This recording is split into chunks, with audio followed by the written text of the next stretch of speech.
अस्सलाम वालेकुम जी, की हाल ने दोस्तों की उम्मीद करता हाँ कि सारे ठीक ठाक हो सुनते गर्मियों का बेहतरीन तोहफा फस्ट क्लास तो बेहतरीन तो जाता जाता जनाब मैं आख्या सीजन आउट हो रहा है तो दुआना जरा नहीं चैक करिए तो नाले इहदे ते बनाइए वीडियो क्योंकि लास्ट सीजन है दुआने का एडा साह स्वाद तो नहीं रहा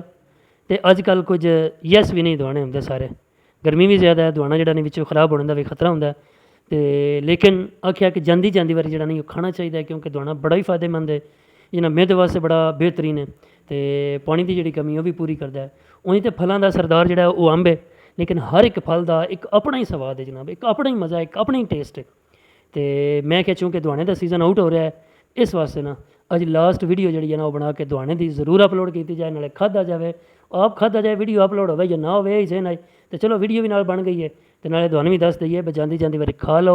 गर्मियाँ अजे हैं दुआने खत्म हो चले जे फिर ना आख्या दसिया किसी ना हूँ मेरा दिल इन्ना एक झट को सारा फ्रिज के रखा जाए ताकि ठंडा किया जाए ठंडा करके फिर खाया जाए दुकानदार सहूलत नहीं मुयसर है उन्होंने को ठंडा करके सन दें ठंडा अस आप ही करना लो हूँ रखने रख सारा फ्रिज के फिर गल करने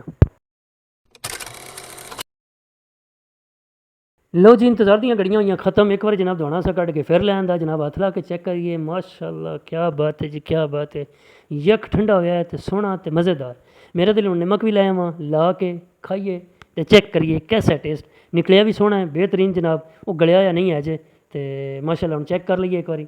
माशाअल्लाह जनाब इन्ना टेस्ट आई कि खाने की वीडियो नहीं बनी हूँ मैं क्या छिलके विखा दिया मैं सारा खा छड़िया जनाब हाय हाय हाय हाय हाय बड़ा ही मज़ा आया बड़ी चस आई है तो दुआना एक बार जाती जाती बारी जरूर टेस्ट करो तो मेरे दिल हूँ मैंने इजाज़त तो साडी वीडियो लाइक शेयर तो कमेंट करो कमेंट करके दसो भाई कैसी लगी साडी वीडियो तो जाती जाती बारी चैनल में सबसक्राइब करना ना भूलिया जे ताकि नवी आने वाली वीडियो जी तुहाडे तक जरूर अपड़ सके तो मज़ेदार मजीद वीडियो वेखण वास्ते चैनल जरूर सबसक्राइब करो